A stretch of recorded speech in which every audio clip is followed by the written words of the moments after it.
اللهم صل على محمد وآل محمد. اعوذ باللہ من الشیطان اللعین الرجیم. بسم اللہ الرحمن الرحیم. رب اشرح لی صدری ویسر لی امری واحلل عقدۃ من لسانی یفقہوا قولی. ان اللہ وملائکتہ یصلون علی النبی یا ایھا الذین آمنوا صلوا علیہ وسلموا تسلیما.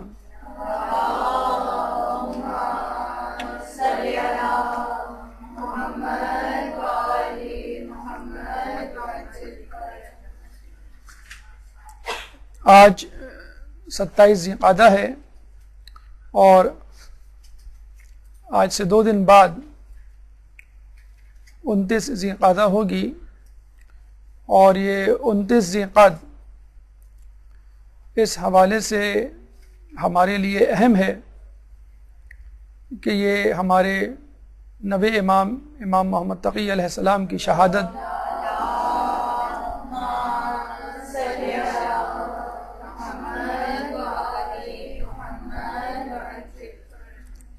کا دن ہے،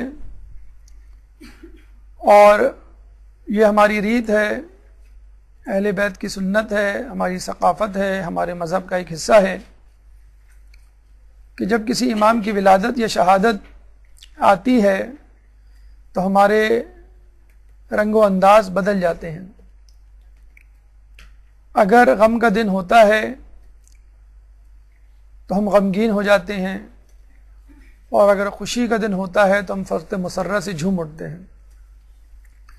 یہ ایک کم ترین اظہار ہے اپنے تعلق کا اہل بیت سے کہ اہل بیت کی خوشیوں میں ہم خوش ہیں اور اہل بیت کے غم میں ہم غمگین،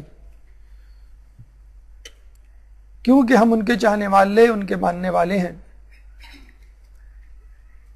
لیکن بلند ترین اظہار اس محبت کا یہ ہے کہ ان کے چاہنے والے ان کے نقش قدم پر چلیں، ان کی حیات طیبہ پر عمل کریں. اور یہ اسی وقت ممکن ہے کہ جب ہمارے پاس ان کے بارے میں کما حقہ علم ہو، ان کے بارے میں معلومات ہو، ان کی سیرت طیبہ کے مختلف پہلوؤں سے آشنائی ہو. امام نے کس وقت، کہاں، کب کیا کیا تھا، کس موقع پر کون سا عمل انجام دیا، کس صورتحال میں کس حکمت عملی کو اپنایا، اپنے دوستوں سے کیا سلوک کیا، دشمنوں سے کیا برتاؤ رہا. اگر ان تمام باتوں کی معلومات نہ ہو تو پھر ہم ان کے نقش قدم پر چلنے سے عاری ہوں گے. ان کی سیرت طیبہ پہ کس طرح آگاہی حاصل ہو، تو یہ بہترین دن ہے، بہترین ایام، بہترین موقع کہ جب بھی امام کی ولادت یا شہادت آئے تو اس امام سے متعلق، ان کی سیرت طیبہ سے متعلق، ان کے اقوال حکیمانہ سے متعلق فوری طور پر معلومات حاصل کر لی جائے، اور اپنا یہ ٹارگٹ، یہ ہدف بنایا جائے کہ اس قسم کے دروس کو، اس قسم کی مجالس کو جس میں متعلقہ ایام سے مربوط امام کی ولادت یا شہادت منائی جا رہی ہو، اس کو بہت سنجیدگی سے لیا جائے، فقط خیر و برکت کا ذریعہ نہ بنایا جائے بلکہ علم و آگاہی کا ذریعہ بنایا جائے، علم و عمل کا ذریعہ بنایا جائے کہ جو کچھ ہم سن رہے ہیں اس پر ہمیں عمل بھی کرنا ہے. عمل کریں گے تو ہماری معرفت میں اضافہ ہوگا، معرفت میں اضافہ ہوگا تو ایمان مزید پختہ ہوگا. آئیے نبی امام محمد تقی علیہ السلام کی سیرت طیبہ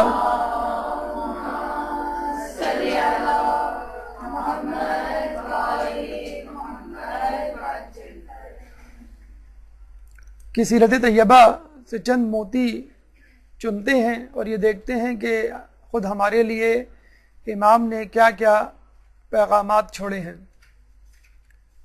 جن مراحل سے انشاءاللہ آج ہم گزریں گے اس میں سب سے پہلے تعارف، انٹروڈکشن، اس کے بعد بادشاہان وقت،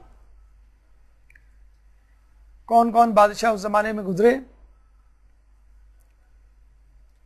امام کا بچپن کس طرح گزرا، امام کی علمی خدمات کیا کیا تھیں، کون کون سی کرامات آپ کے دست اقدس سے ظہور پذیر ہوئے، اخلاق حسنہ کیا کہتی ہے، ازدواجی زندگی میں کیسا برتاؤ رکھتے تھے، اور شہادت کیسے کیوں کر کس ماحول میں ہوئی، اور اس کے بعد چند اقوال حکیمانہ۔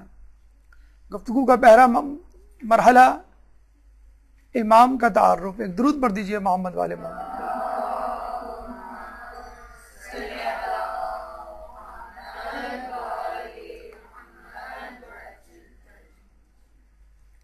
ولادت 10 رجب 195 ہجری 195 ہجری کو ہوئی، اور یہ وہ ولادت تھی کہ جس کا شاید سب سے زیادہ انتظار کر رہے تھے لوگ، کیونکہ آپ کے والد محترم کی عمر 47 ایئرز 47 سال ہو چکی تھی، اور لوگوں کے دلوں میں اشکال پیدا ہو رہے تھے کہ امامت کا سلسلہ اب آگے بڑھنے والا نہیں۔ نہ صرف اشکال آنے والے امام کے بارے میں، بلکہ خود 8ویں امام کے بارے میں اشکال اور شکوک و شبہات شروع ہو گئے تھے کہ یہ کیسے امام ہیں کہ ان کا کوئی بیٹا ہی نہیں، اور ان کی امامت خود مشکوک ہے۔ لیکن جب لوگ کہتے کہ آپ کی کوئی اولاد نہیں، تو امام فرماتے کہ اللہ تعالیٰ جلد مجھے ایک اولاد عطا کرے گا کہ جو ہمارے شیعوں کے لیے باعث فخر ہوگا، اتنا کہ اس سے پہلے کبھی ایسا نہ ہوا۔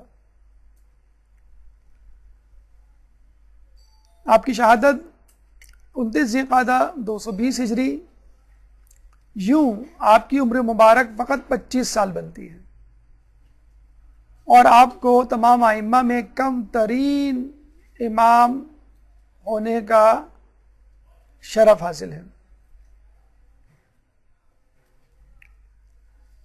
فقط 25 سال میں کیا کیا کارہائے انجام دیے، اور کس طرح لوگوں کو اپنی امامت سے قائل کیا، اس کا تذکرہ انشاءاللہ دوران گفتگو آپ سنیں گے، اور اس طرح یہ سن کر آپ حیران بھی ہوں گے کہ امام نے فقط اتنی سی عمر میں کس طرح ان کاموں کا انجام دیا کہ جن کاموں کو سن رسیدہ بزرگ سوچ بھی نہیں سکتے۔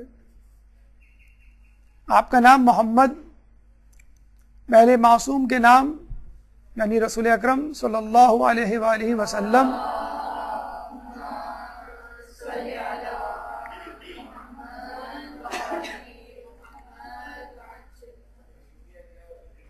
آخری معصوم خود امام زمانہ امام محمد مہدی، اللہم صلی علی محمد وآل محمد۔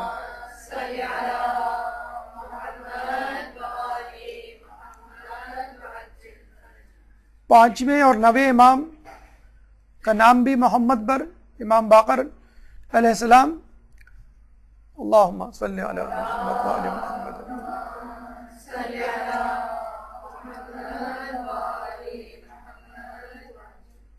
تو محمد کے ناموں کی قطار، ایک ہی خاندان میں کئی محمد۔ تو پہلے تو یہ بات ذہن میں رکھ لیجئے کہ اہل بیت کا نام رکھنا خود اہل بیت نے ہمیں سکھایا ہے۔ ہم اپنے خاندان میں اگر کوئی نام پہلے سے موجود ہو تو نہیں رکھتے کہ یہ نام تو بہت کامن ہے، عام ہے، ہم اس نام کو نہیں رکھیں گے۔ اور اہل بیت کیا یہ عالم ہے کہ ایک خاندان تو کیا ایک ہی گھر میں 2 نام کے علی اکبر، علی اصغر، ایک ہی گھر میں 3 نام کی فاطمہ ہے، فاطمہ صغریٰ، فاطمہ کبریٰ، فاطمہ وسطیٰ۔ یعنی لوگ اپنی بیٹیوں، ائمہ اپنی بیٹیوں اور اپنے بیٹوں کے نام پہ در پہ علی اور فاطمہ رکھنے سے گریز نہیں کرتے تھے۔ تو یہ ہمیں بھی سنت اپنانی چاہیے۔ اہل بیت کے نام، معصومین کے نام چاہے کتنے ہی زیادہ ہوں، ان کو رکھنے سے، ان کو پکارنے سے، ان کو سننے سے کبھی بھی دل نہیں بھرتا، اور ناموں کے خود اپنے اثرات ہوتے ہیں۔ شمر، حرملہ، یزید نام کے لوگوں نے کیا فسق و فجور کے بازار گرم کیے، تاریخ کے صفحات اس کے گواہ ہیں۔ اور ان ناموں کے، معصومین کے نام پر رکھے جانے والے ناموں نے اور ان کے حاملین نے دنیا میں کیا کارنامے انجام دیے، یہ بھی صفحہ کرتاز پر موجود ہے۔ لیکن لفظ محمد کی قطار اور تکرار ہمیں ایک حدیث کی طرف متوجہ کر رہی ہے کہ جس میں محمد کو اول میں، محمد کو آخر میں، محمد کو اوسط میں قرار دینا ایک دقیق نقطے کی طرف ہماری توجہ کو مرتکز کر رہا ہے۔ حدیث رسول ہے کہ اولنا محمد و اوسطنا محمد و آخرنا محمد و کلنا محمد۔ اس حدیث سے فقط یہ بتلانا مقصود نہیں کہ لفظ محمد نام کے کئی معصوم، کئی امام ہوں گے، بتلانا یہ مقصود ہے کہ پہلا بھی محمد تھا، آخر والا ان کی سنت پر عمل کرتا ہوا محمد نظر آئے گا، بیچ والا بھی ان کی سنت پر عمل کرتا ہوا محمد نظر آئے گا، بلکہ ہر امام محمد کی سنتوں پر عمل کرتا ہوا محمد ہی نظر آئے گا۔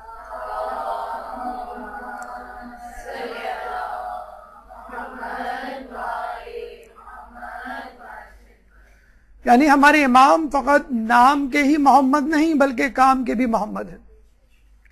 ان کی صورت محمد سے نہیں ملتی بلکہ سیرت بھی محمد کے متشابہ ہے۔ آپ کی کنیت ابو جعفر ثانی اور ابو علی،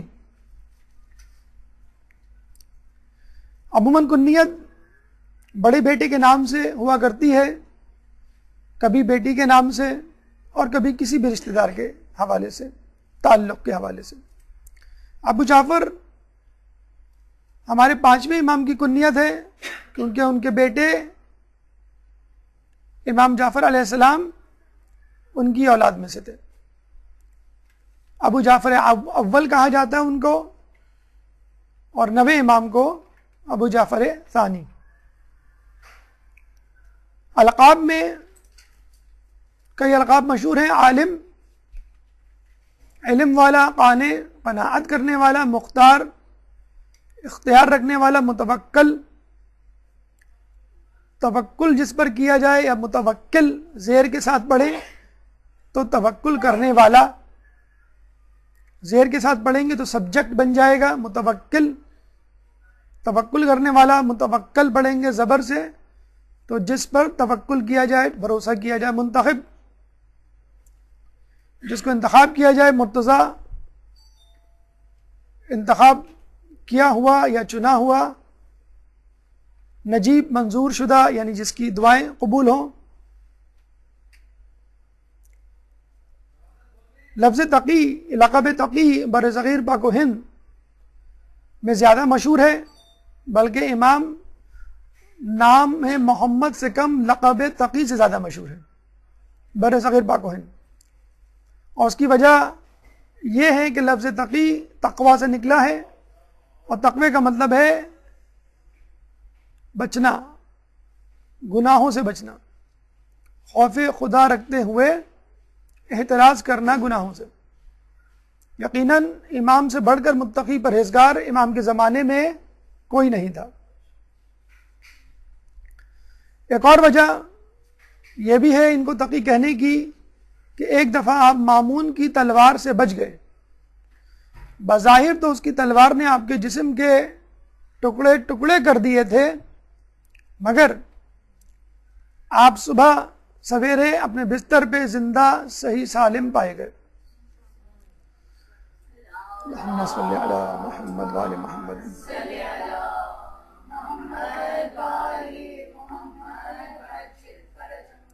جواد جود و سخا کرنے والا، سخی، فیاض، اور یہ لقب کاظمین اس کے آس پاس کے علاقوں عرب ممالک میں زیادہ مشہور ہے. وہاں پہ آپ کو امام تقی کی بجائے امام جواد کے نام سے زیادہ پہچانتے ہیں. تو جواد لقب کاظمین جو وہاں ان کا روضہ ہے اس کے آس پاس، اور تقی برصغیر پاک و ہند میں آپ کا مشہور لقب. والد 8ویں امام امام علی رضا علیہ السلام تھے.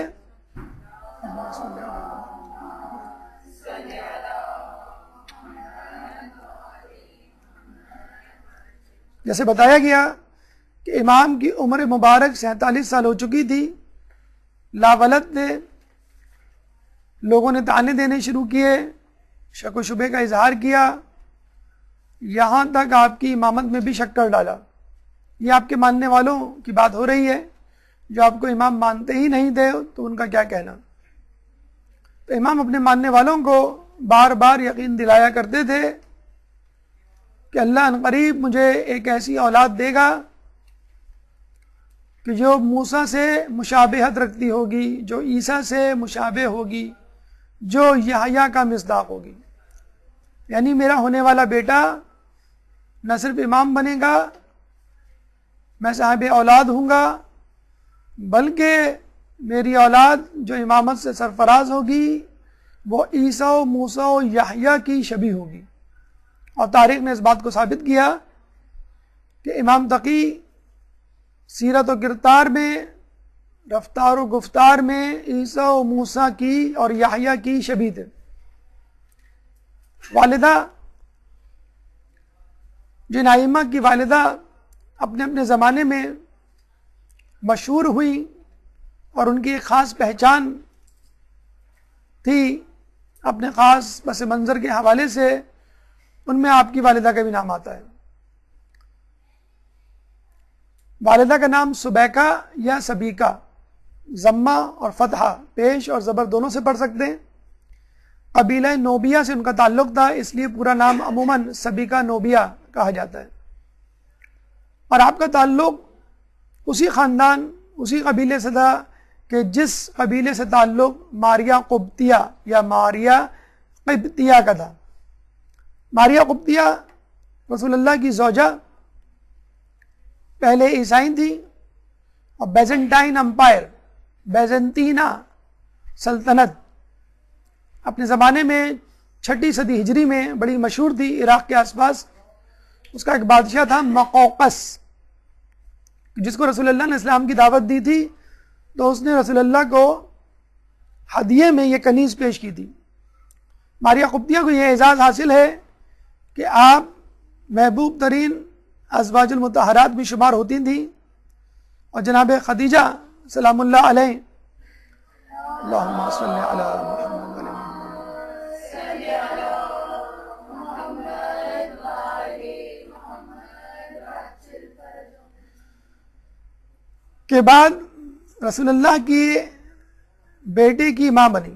جناب ابراہیم رسول اللہ کے تیسرے بیٹے، جناب ابراہیم ماریہ قبطیہ کے بطن سے تھے. نہ صرف رسول اللہ کے تیسرے بیٹے کی ماں بنی، بلکہ جناب ابراہیم صاحبزادہ رسول امام حسین کا فدیہ قرار پائے کہ جب رسول اللہ نے امام حسین کی جگہ اپنے بیٹے ابراہیم کو پیش کیا، کہ جب ان سے کہا گیا کہ تمہیں دونوں میں سے کسی ایک کی قربانی دینی ہے، تو رسول اللہ نے اپنے بیٹے ابراہیم کو اللہ کی راہ میں قربان کر دیا، اللہ کی راہ میں دے دیا، اور حسین کو، حسین مظلوم کو کربلا کے لیے بچا رکھا.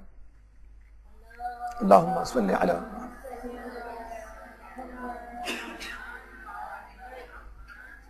تو ماریہ قبطیہ اس جگر گوشے کی ماں تھیں جو فدیہ حسین قرار پایا. جس قبیلے سے آپ کا تعلق تھا اسی قبیلے سے امام تقی کی والدہ کا بھی تعلق تھا. قبط انگلش میں کوپٹ کہا جاتا ہے. تلفظ کا جو انداز ہے، جو مشابہت ہے وہ بتلا رہی ہے کہ یہ ایک جیسے الفاظ ہیں. انگلش میں کوپٹ تھے، COPT کوپٹ، عربی میں جا کے قبط بن گئے، اور مؤنث کے لیے قبطیہ استعمال ہونے لگا، مذکر کے لیے قبطی استعمال ہونے لگا. یہ قبیلہ ایجپٹ، مصر اور ساؤتھ افریقہ، نارتھ افریقہ، جنوبی افریقہ میں موجود ہے، اور آج بھی عیسائی دنیا کے سب سے زیادہ عیسائی اسی قبیلے سے تعلق رکھتے ہیں، جن کا مسکن، جن کا آبائی وطن مصر اور نارتھ افریقہ ہے. ان کے دیگر نام جو ہمیں تاریخ میں ملتے ہیں: سوسن، سکینہ یا سکینہ، مریسیہ، درہ. امام آپ کو خیزراں اور ریحانہ کے نام سے پکارا کرتے تھے. آپ کی کنیت ام الحسن تھی. امام کی 2 بیویاں تھیں،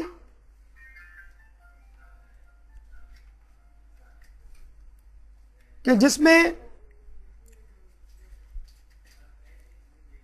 ایک درود پڑھ دیجیے محمد والے محمد.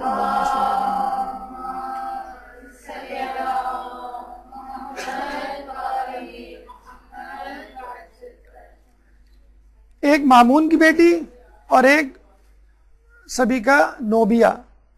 اللہ تعالیٰ نے سبیکہ نوبیہ کو اولاد سے نوازا، اور وہ اولاد جو بعد میں امام بنی. اب آئیے بادشاہان وقت کی طرف کہ آپ کے دور میں کون کون بادشاہان وقت. ایک درود پڑھ دیجیے محمد والے محمد پر.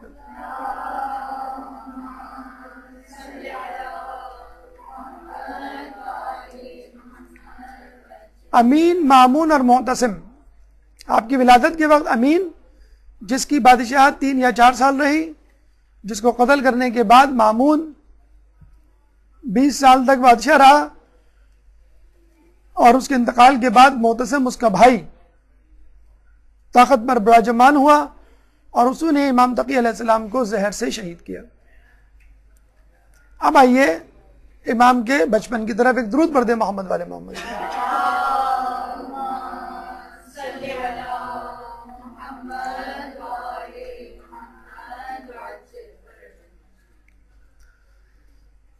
جیسے کہ ہم نے بتلایا آپ کو کہ امام کے والد بزرگوار نے یہ خوشخبری پہلے سنا دی تھی کہ اللہ تعالیٰ مجھے ایک ایسا بیٹا دے گا کہ جو عیسیٰ و موسیٰ و یحییٰ کا مماثل ہوگا، شبیہ رکھتا ہوگا. جب آپ کی پیدائش ہوئی تو جن لوگوں کو پہلے ہی 8ویں امام کی امامت میں شک تھا، وہ آپ کی اولاد میں بھی شک کرنے لگے. 2.5 سال کی عمر میں کچھ لوگ شرارتاً آپ کو قیافہ شناسوں کی طرف لے گئے کہ معلوم کر سکیں کہ واقعی یہ امام کی اولاد ہے. نعوذ باللہ، یا امام نے جھوٹ موٹ ہمیں یہ بچہ متعارف کروا دیا ہے کہ اس کو ہم امام مان لیں. جب یہ قیافہ شناسوں کے درمیان گئے تو قیافہ شناس سجدے میں گر گئے. کہنے لگے بول اللہم صلی علی محمد.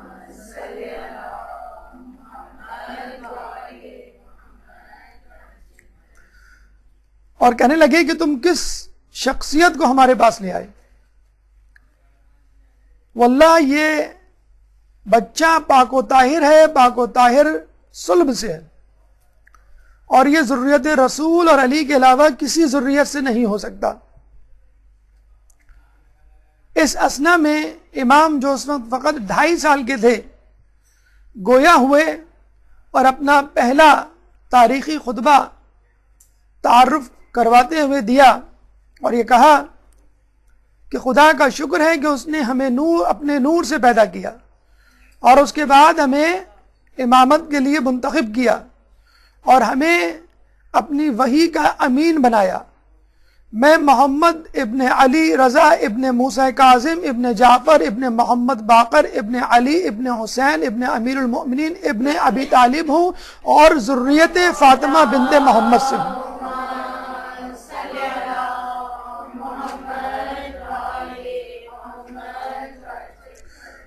اور ذریت فاطمہ بنت محمد سے ہوں. یہ بھی بتلا دیا کہ میں فاطمہ کی نسل سے ہوں اور انہی کی نسل کو آگے بڑھا رہا ہوں. پھر فرمایا میں قیافہ شناسوں سے زیادہ جانتا ہوں اور تمام انسانوں سے زیادہ علم رکھتا ہوں. اگر باطل اور گمراہ لوگوں کے حملے کرنے کا ڈر نہ ہوتا اور اس بات کا شائبہ نہ ہوتا کہ اہل شرک و نفاق ہم پر ٹوٹ پڑیں گے، تو میں ایسی باتیں بتاتا کہ اولین و آخرین حیرت میں پڑ جاتے.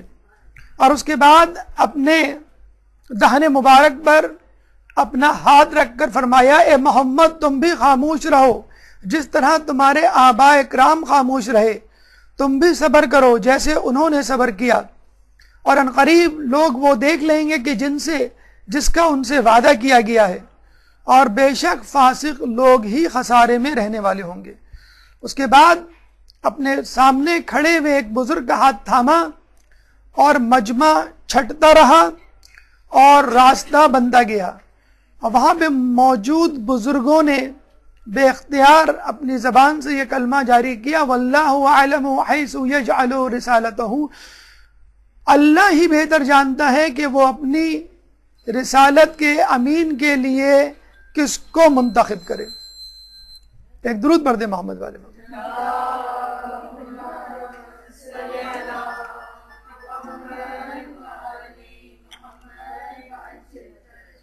اس کے علاوہ 8ویں امام نے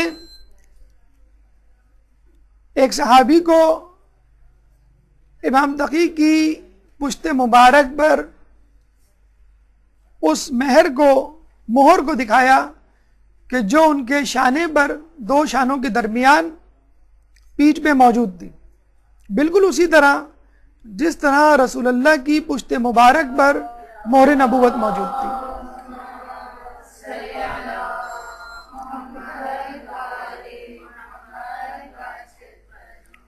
یہاں پر ہمیں عیسیٰ علیہ السلام کی یاد آتی ہے کہ جنہوں نے گہوارے میں کلام کیا جبکہ وہ چند مہینے کے تھے اور لوگوں کو مخاطب کرتے ہوئے یہ کہا قال انی عبد اللہ آتانی الکتاب وجعلنی نبیا.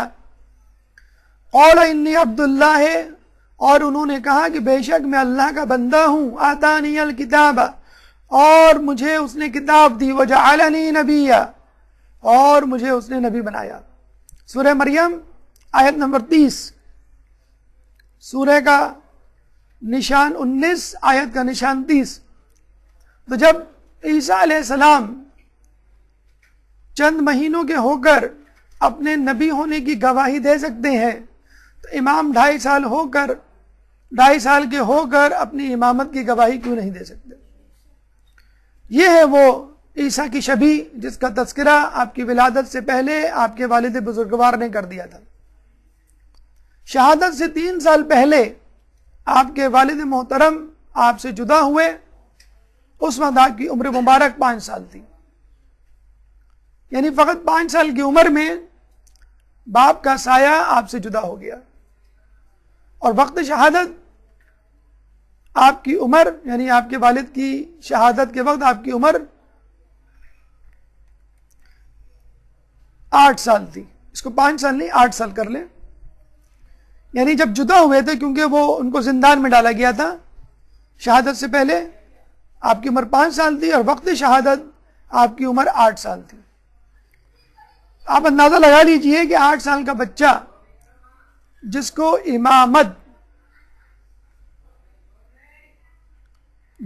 امامت دی گئی ہو، اس نے کس طرح اس امامت کو نبھایا ہوگا. سب سے پہلا کام یا کرامت جو ان سے ظہور ہوئی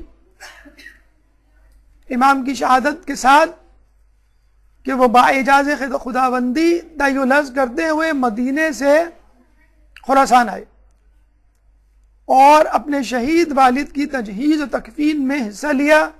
کفن پہنانے کے بعد لوگوں سے یہ کہا کہ اب انہیں دفنانے کی تیاری کرو، اور یہ کہہ کر نماز پڑھا کر خود وہاں سے چلے آئے. بادشاہ نے سرکاری نماز جنازہ پڑھائی اور ان کی تدفین عمل میں آئی۔ تاریخ اس بات کی گواہ ہے کہ امام کو ولی عہدی دینے والا بھی مامون تھا اور امام کو شہید کرنے والا بھی مامون تھا۔ چنانچہ جب لوگوں کو اس بات کا علم ہوا کہ امام کو زہر دیا گیا ہے تو کسی کے ذہن میں بھی یہ شائبہ نہ تھا کہ مامون کے علاوہ کسی نے امام کو قتل کیا ہو۔ تمام لوگ اس بات پر متفق تھے کہ امام کو شہید کرنے والا، قتل کرنے والا خود مامون ہے۔ چنانچہ خطرے کی بو کو بھانپ کر اس نے اپنے دامن سے اس دھبے کو مٹانے کی کوشش کی اور امام کے صاحبزادے جو کہ اس وقت فقط 8 سال کے تھے بغداد طلب کر لیا کہ میں ان کو اپنا شاہی مہمان بناؤں گا، اپنے ساتھ رکھوں گا، عزت و تکریم دوں گا تاکہ لوگوں کے ذہنوں سے جو اشکال ہے وہ محو ہو جائے۔ یہ بادشاہوں کی ایک خباثت ہوا کرتی ہے کہ جب وہ کسی کو بلاتے ہیں تو محل میں آنے سے پہلے ان کو کہیں رکواتے ہیں، انتظار کرواتے ہیں کہ میں ابھی مصروف ہوں، بعد میں آنا، کچھ دیر کے بعد آنا، شام میں آنا، کل آنا، 1 ہفتے بعد آنا۔ کیا مصروفیت ہوا کرتی تھی بادشاہوں کی؟ شطرنج کھیلنا، شراب پینا، رقص و سرور کی محفلیں برپا کرنا، لہو و لعب کے سامان میں مشغول رہنا، یہ ان کی مصروفیت ہوا کرتی تھی۔ اور یہ تو فقط ایک بچہ تھے لوگوں کے سامنے، لڑکا تھے لوگوں کے سامنے، عام سا بچہ، عام سا لڑکا۔ تو مامون نے گویا ان کو کسی خاطر میں نہ لانے کا ارادہ کر لیا، اور غالباً یہ بھول گیا یا جان بوجھ کے اس نے ارادتاً ایسا کیا کہ اس اثنا میں وہ شکار کے لیے چل پڑا۔ جب شکار کے لیے نکلا تو راستے میں امام جو اس وقت 8 سال کے بچے تھے اور بچوں کے ساتھ کھڑے نظر آئے۔ باقی بچے کھیل رہے تھے اور امام ان کو دیکھ رہے تھے۔ ہوتا ہے شب و روز تماشا میرے آگے، بازیچہ احتفال ہے دنیا میرے آگے۔ تو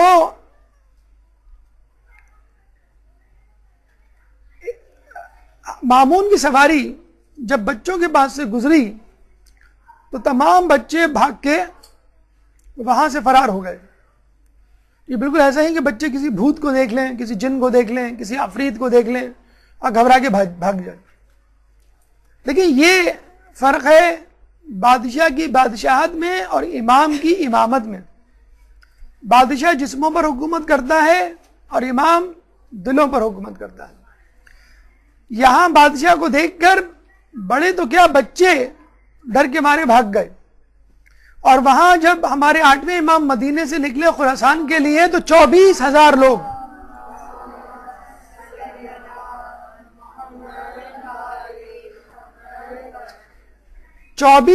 لوگ، آپ کے دیدار کے لیے دوڑے کہ ہمیں آپ کا دیدار کرنا ہے، ہمیں آپ سے رسول کی حدیث سننی ہے، ہمیں آپ سے استفادہ کرنا ہے۔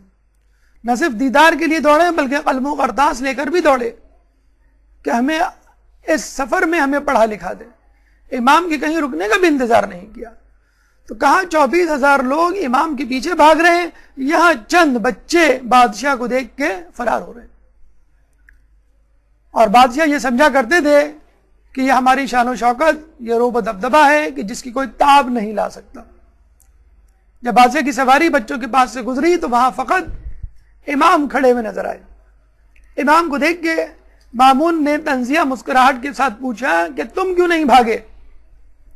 امام نے جواب دیا، رستہ اتنا تنگ نہ تھا اور میں مجرم نہ تھا، اب سوائے اس کے کیا ہو سکتا ہے کہ تو بے جرم و خطا سزا دیتا ہو جس کے بارے میں میں کچھ نہیں کہہ سکتا۔ کتنی خوبصورت بات کہ راستہ اتنا تنگ نہیں ہے۔ آج بھی آپ دیکھ لیں، اگر آپ کی روڈ بہت وسیع ہو، 3 4 5 لینز ہو اس میں، تو آپ کو ہارن دینے کی ضرورت نہیں ہے، آپ گاڑی کو اوورٹیک کرنے کی بجائے کسی اور لین پہ چلے جائیں. تو جب رستہ بہت وسیع ہو تو ٹھیک ہے، بادشاہ کی سواری جو ہے وہ کہیں سے بھی گزر سکتی ہے. اور دوسری بات یہ ہے کہ بھاگتا وہی ہے جس نے کوئی جرم کیا ہو.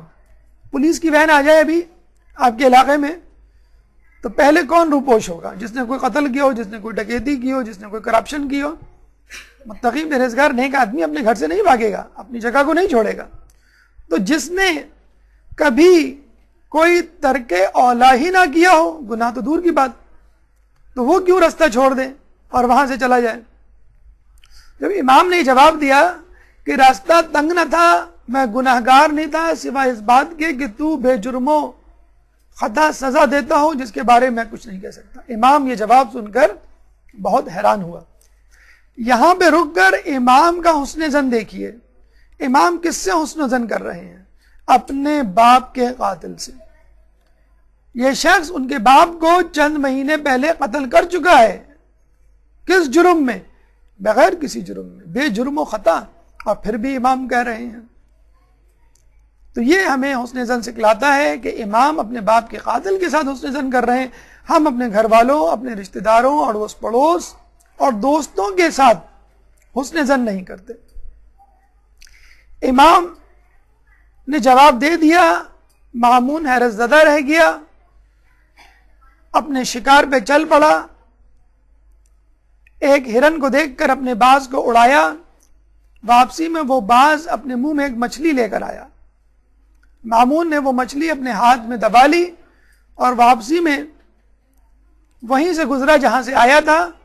امام وہیں کھڑے ہوئے تھے. سوچا اس بچے کا دوبارہ امتحان لوں اور یہ کہا کہ بتاؤ میری مٹھی میں کیا ہے.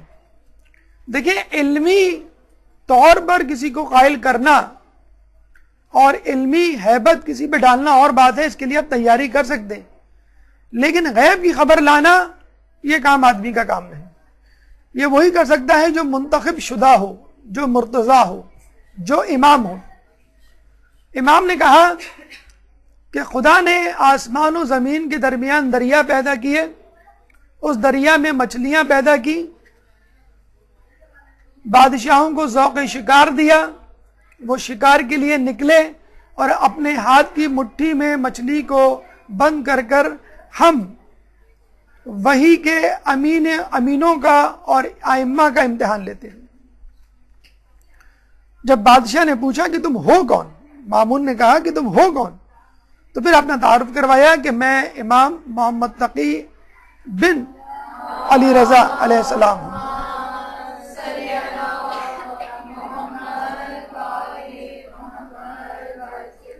اب مامون کے ذہن میں وہ تمام باتیں گھومنے لگی جو آپ کے والد بزرگوار سے وابستہ تھی. یعنی ان کو بلانا، ولی عہد بنانا، اپنی بڑی بیٹی سے ان کا نکاح کرنا اور پھر شہید قتل کر دینا. فوراً اس کو یاد آیا کہ میں نے تو بلایا اس لیے تھا کہ میں تعظیم و تکریم کروں گا تاکہ اپنے دامن سے قتل کا دھبا، خون کا دھبا مٹاؤں. چنانچہ اس نے فوراً ارادہ کیا کہ میں آپ سے اپنی چھوٹی بیٹی کا نکاح کروں گا، ام الفضل کا. اور ان کو وہ محل میں لے کر آ گیا. فوراً محل میں آ کے جب اس نے یہ اعلان کیا کہ میں اپنی چھوٹی بیٹی کا نکاح، بڑی بیٹی کا نکاح وہ کر چکا تھا ان کے والد محترم سے، 8ویں امام سے، اب چھوٹی بیٹی ام الفضل کا نکاح وہ دوبارہ کرنا چاہتا تھا ان سے. تو لوگوں نے جو ہے واویلا مچانا شروع کر دیا کہ آپ اس سے پہلے غلطی کر چکے ہیں، اور وہ غلطی اس سے پہلے کہ کسی بہت بڑے نقصان کا پیش خیمہ بندی، ہم نے اس غلطی کا کفارہ ادا کیا اور امام کو اپنے رستے سے ہٹایا. بڑی مشکل سے امام کا رعب و دبدبہ اور ہیبت اور فضیلت لوگوں کے دلوں سے محو ہوئی ہے. اب آپ نے ان کے بیٹے کو اپنا داماد بنانے کا ارادہ کر لیا ہے، جو پھر ایک خطرناک غلطی ہے. اور اگر پہلے امام ناکام ہوئے تو ہو سکتا ہے ان کا بیٹا کامیاب ہو جائے اور آپ کی خلافت خطرے میں پڑ جائے. لیکن امام مامون جو ہے اپنی بات پہ بضد تھا کہ نہیں، میں امام کے بیٹے کو اپنا داماد ضرور بناؤں گا. اور جب لوگ تھک ہار گئے تو امام مامون کو اس طرح قائل کرنے کی کوشش کی کہ آپ ضرور بنائیے، لیکن پہلے یہ ثابت تو کیجئے کہ یہ بچہ عالم ہے یا علم رکھتا ہے۔ یہ تو ایک بچہ ہے 8 سال کا نا عمر کم عمر لڑکا، اس کو تو کوئی علم نہیں، تو کس بنیاد پر آپ اس کو اپنا داماد بنا رہے ہیں؟ تو مامون نے کہا کہ ٹھیک ہے، ہم اس کی علمیت کا امتحان لے لیتے ہیں، اور اگر تم نے یہ ثابت کر دیا کہ یہ بچہ ہی ہے اور علم کچھ نہیں رکھتا تو ٹھیک ہے، ہم اپنا ارادہ تبدیل کر لیں گے۔ یہاں سے امام کی علمی خدمات کا سفر شروع ہوتا ہے۔ ایک درود پڑھ دیجئے محمد والے محمد۔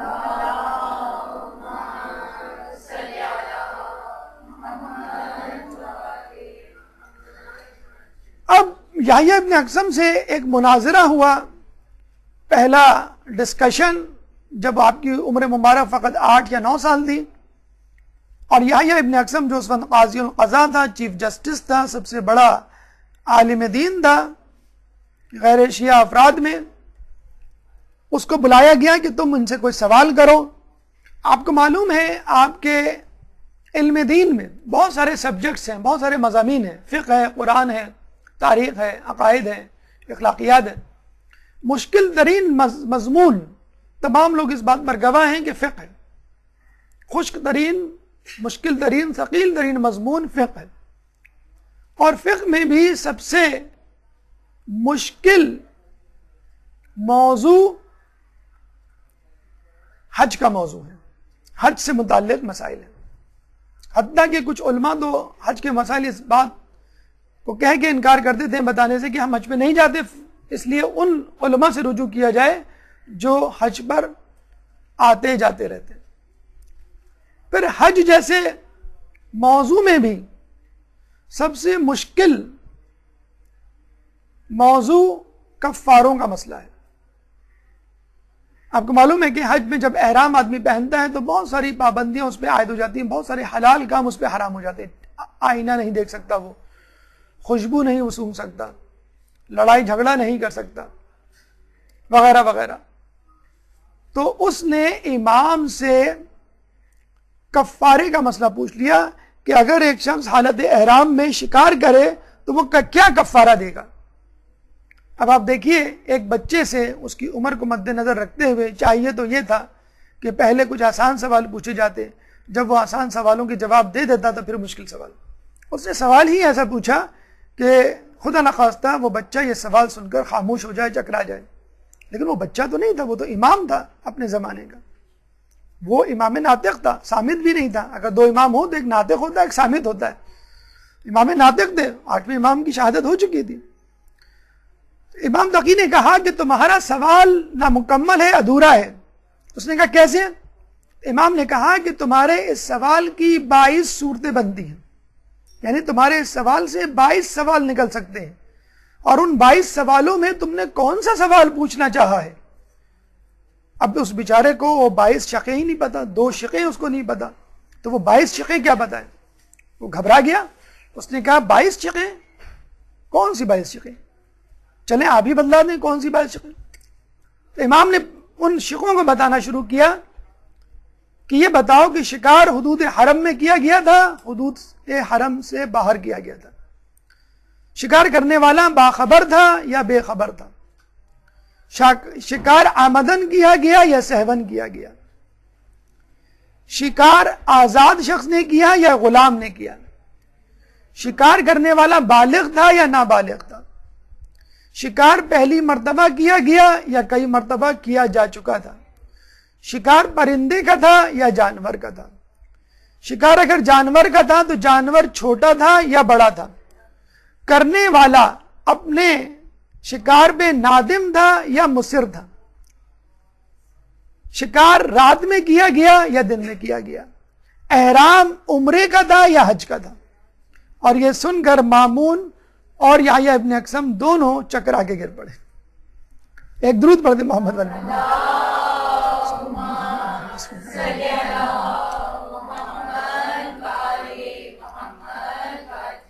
اسی وقت مامون نے حکم دیا کہ امام خطبہ نکاح شروع کریں، امام نے خود اپنا خطبہ نکاح پڑھا اور اسی وقت خطبہ نکاح ہوا، خطبہ نکاح کے بعد کھانا ہوا، اس کے بعد مامون نے کہا اب آپ ہی ان شقوں کی تفصیل اور کفارہ جات بتا دیں۔ تو امام نے ان کفاروں کو بتانا شروع کیا۔ اس کے بعد مامون کو ہری ہری سوجی، مطلب بادشاہ وقت تو دونوں کو لڑا کر دونوں فریقین کو خوش ہوا کرتے تھے، ان کو تو کچھ جواب نہ دینا ہے نہ سوال کرنا ہے، وہ کسی کے لینے میں نہ دینے میں۔ تو انہوں نے کہا کہ امام اس نے آپ سے سوال کر لیا، اب آپ اس سے سوال کریں۔ اب یا ابن اقسم کہ پریشان کہ مجھے تو سوال کرنا نہیں آتا تو میں ان کے سوال کا جواب کیا دوں گا۔ اچھا امام چاہتے تو پھر کوئی مشکل سوال کرتے، حج سے متعلق یا ایسا سوال جو بالکل یونیک ہو اور جس سے عموماً لوگوں کا واسطہ نہ ہو، لیکن بادشاہوں کا وزیروں کا واسطہ کس چیز سے ہوتا ہے؟ شراب، شباب، کباب، بس یہی چیزیں ہوتی ہیں۔ امام نے اس سے پوچھا یہ بتا وہ کون سی عورت ہے جو ایک مرد پر 4 مرتبہ حلال اور 4 مرتبہ حرام ہوتی ہے؟ اب وہ پھر چکرا کے رہ گیا، کہنے لگا میں تو بتا ہی نہیں سکتا، آپ ہی بتلا دیجئے۔ تو امام نے کہا کہ اگر کوئی عورت کسی کی کنیز ہو تو وہ ایک شخص پہ حرام ہے، اگر وہ شخص اس کو خرید لے تو وہ کنیز حلال ہے، آزاد کر دے تو پھر حرام ہے، پھر عقد کر لے تو پھر حلال ہے، پھر صیغہ اظہار پڑھ لے یعنی یہ کہتے تو میری ماں جیسی تو اس پہ پھر حرام، کفارہ دے دے تو پھر حلال، طلاق دے دے تو پھر حرام، اور رجوع کر لے تو پھر حلال۔ تو چنانچہ امام کے سوال اور جواب سے پورا دربار مکمل طور پہ مطمئن ہو گیا کہ یہ لڑکا نہ صرف داماد بننے کے لائق ہے بلکہ خود مامون کی جگہ بیٹھنے کے لائق ہے، جیسے خود ان کے والد بزرگوار کے بارے میں کہا جا چکا تھا۔ ایک درود پڑھتے مامون۔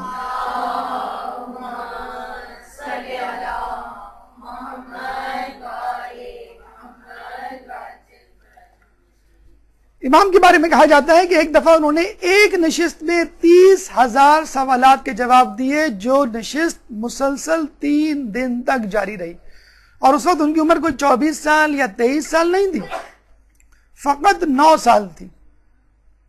اور بعض اوقات ایسا ہوا کرتا تھا کہ سوال کرنے والے سے پہلے اس کا جواب دے دیا جاتا، کوئی لفافہ بڑھاتا سوال کا، امام اس کو کھول کے پڑھنے کی زحمت نہ کرتے، اسی وقت اس کو لفافہ دے دیا جاتا کہ اس میں تمہارے سوال کا۔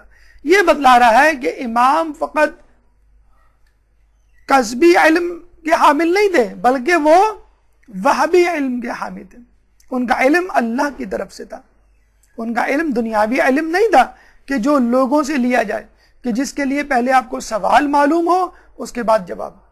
اس کے بعد امام کی کرامات، اس کا تذکرہ انشاءاللہ 5 منٹ کے وقفے کے بعد۔ ایک درود پڑھ دیجئے محمد والے محمد میں۔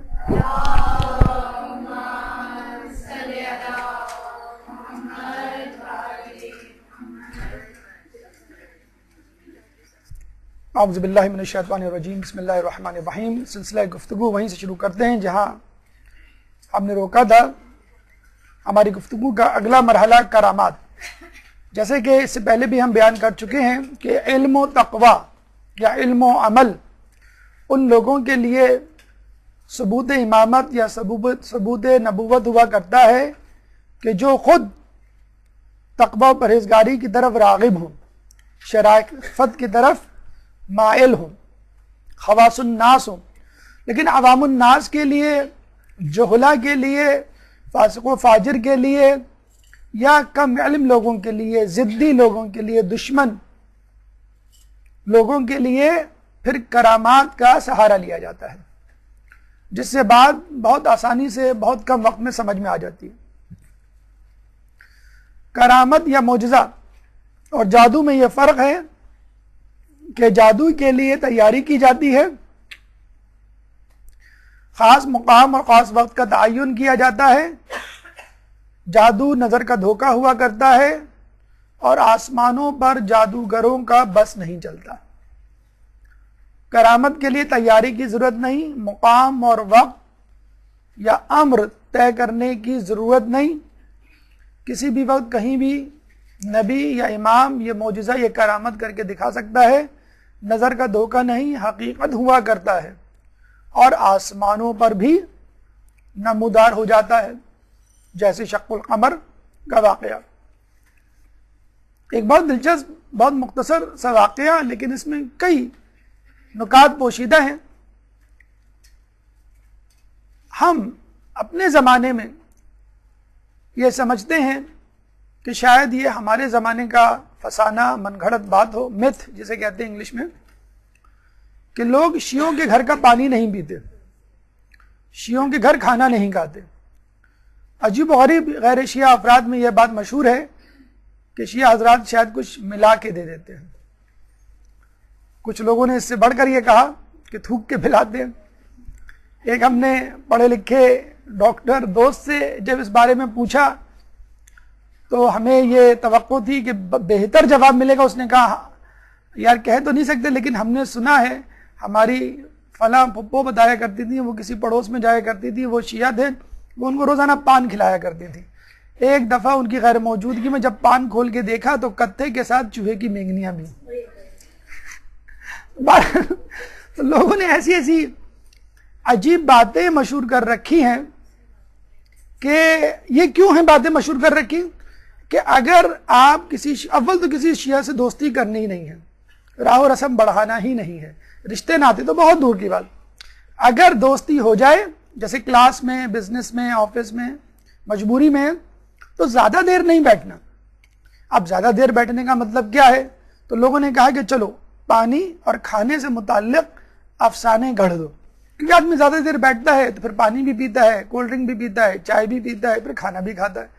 تو جب آپ ان پہ یہ پابندی لگا دیں گے کہ شیعوں کے گھر کا پانی اور کھانا نہیں کھانا، نہ پانی پینا، تو وہ زیادہ دیر بیٹھنے کی نوبت نہیں آئے گی۔ جب زیادہ دیر نہیں بیٹھو گے تو اظہار خیال نہیں ہوگا، تبصرہ تذکرہ نہیں ہوگا، مناظرہ نہیں ہوگا، گفتگو شنید نہیں ہوگی، ایک طرف کا نظریہ دوسری طرف منتقل نہیں ہوگا۔ اس لیے اس قسم کے افسانے گڑھے گئے۔ یا یہ امام کے زمانے میں بھی افسانے تھے، یہ فقط ہمارے برصغیر پاک و ہند کے شاخصانے نہیں، اس زمانے کے افسانے ہیں۔ محمد بن علی ایک شخص دشمن اہل بیت کسی طرح، جسے کہتے ہیں کہ بائی چانس، کسی اور کے ساتھ امام کے گھر میں وارد ہوا، کسی دوا کو استعمال کیا کرتا تھا بیماری کے سبب، جس کی وجہ سے اس کو پیاس بہت لگتی تھی۔ اس کو اتنی شدید پیاس لگی، لیکن اس کے باوجود اس نے امام سے پانی نہیں مانگا کہ شیعوں کے گھر کا پانی نہیں پینا چاہیے۔ شیعوں کے گھر کا پانی اتنا خطرناک ہے تو ان کے امام کے گھر کا پانی کیسا ہوگا؟ امام نے اس کی اس ضرورت کو بھانپ لیا اور فوراً اپنے غلام کو کہا کہ ایک گلاس پانی لے کر آؤ۔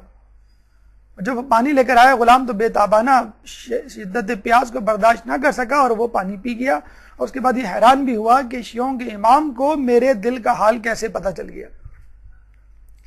یہاں پر ہم صرف یہ کہیں گے کہ ہم ان لوگوں کے ماننے والے ہیں کہ جو اپنا لعاب یعنی تھوک کنویں میں ڈالیں تو پانی شیریں ہو جائے، چشم میں لگائیں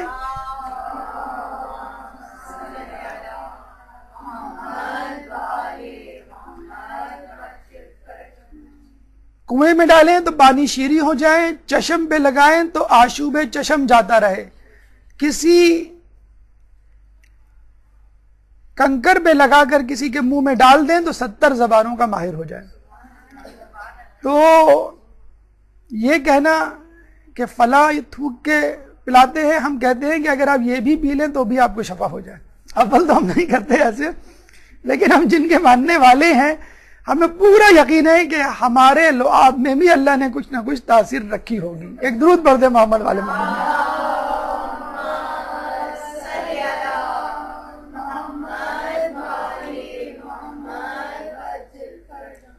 ایک شخص زیدی عقیدے کا حامل امام کی امامت پہ یقین نہیں رکھتا تھا۔ اس زمانے میں کچھ لوگوں نے 8ویں امام کو امام نہیں مانا، کیونکہ اس سے پہلے ہمارے 7ویں امام زندان میں تھے 14 سال۔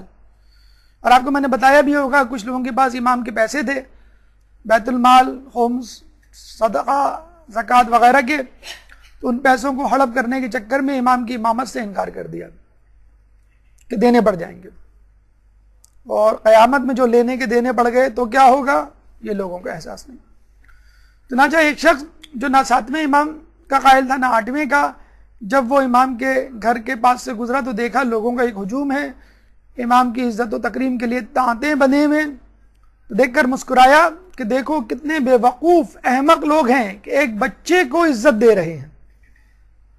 امام وہیں سے اپنی جگہ سے چلائے کہ جو شخص ہماری اطاعت سے انحراف کرے گا جہنم میں اوندھے منہ گرے گا. ایک دم سے وہ گھبرا گیا کہ امام کو میرے دل کا حال کیسے معلوم. فوراً اس کے دل میں یہ خیال آیا کہ مجھے لگتا ہے کہ ان کو جادو بھی آتا ہے. دوبارہ امام گویا ہوئے, یہ تمہارا خیال باطل ہے, اپنے عقیدے کی اصلاح کرو. چنانچہ فوراً آپ کے قدموں میں گر پڑا اور کہنے لگا کہ میں آپ کی امامت پر ایمان لایا. اسی طرح کا واقعہ خود رسول اللہ کے لیے حوالے سے بھی ملتا ہے. جب ابو سفیان مکے میں مدینے میں ملنے آیا اور معافی تلافی کی درخواست کی اور رسول اللہ نے قبول کر لیا اور وہ مسلمان بھی ہو گیا, جب جانے لگا تو دل میں خیال آیا کہ میں نے خواہ میں محمد کی بیعت کی, ایمان لایا. اگر تھوڑی سی کوشش کر لیتا, لوگوں کو تیار کر لیتا تو محمد پہ غالب آ جاتا. نہیں, بلکہ اس نے یہ سوچنا شروع کیا اگر تھوڑی سی محنت کر لیتا تو رسول کے خیمے سے آواز آئی تو تب بھی تو مجھ پر غالب نہ آتا. پیچھے مڑ کر دیکھا تو حیران اور پریشان کہ رسول تو تھے نہیں, رسول نے میرے دل کا خیال کیسے جان لیا. تو آپ دیکھ لیجئے ہمارے ائمہ کی کرامات میں, معجزات میں جھلک ہے, ایک مشابہت ہے, ایک تمثیل ہے خود رسول کی اور ان سے پہلے انبیاء کی بھی. تو کس طرح یہ رسول اور نبیوں کی ذریت نہ قرار پائیں. اب آئیے امام کے اخلاق کی طرف چلتے ہیں. چند موتی اپنی عملی زندگی کے لیے یہاں سے چنتے ہیں. ایک درود پڑھ دیجئے محمد والے محمد صلی اللہ علیہ وسلم.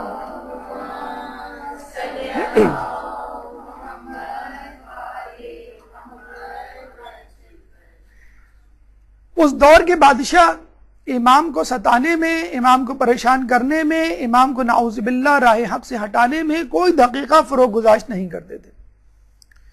جو حربہ ملتا وہ استعمال کرتے اور کسی طرح امام کو بے عزت کرنے کی فکر میں رہتے, نعوذ باللہ.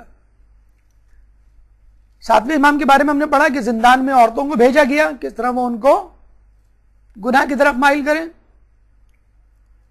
امام تقی کے لیے 100 عورتوں کو منتخب کیا گیا کہ جن کے ہاتھوں میں ساغر و پیالے ہوتے, جو امام کے ارد گرد گھومتی اور امام عبادت میں مصروف ہوتے, اور وہ چاہتے ہیں کہ امام اپنی عبادت سے توجہ ہٹائیں اور امام ان کو نظر اٹھا کے نہ دیکھتے.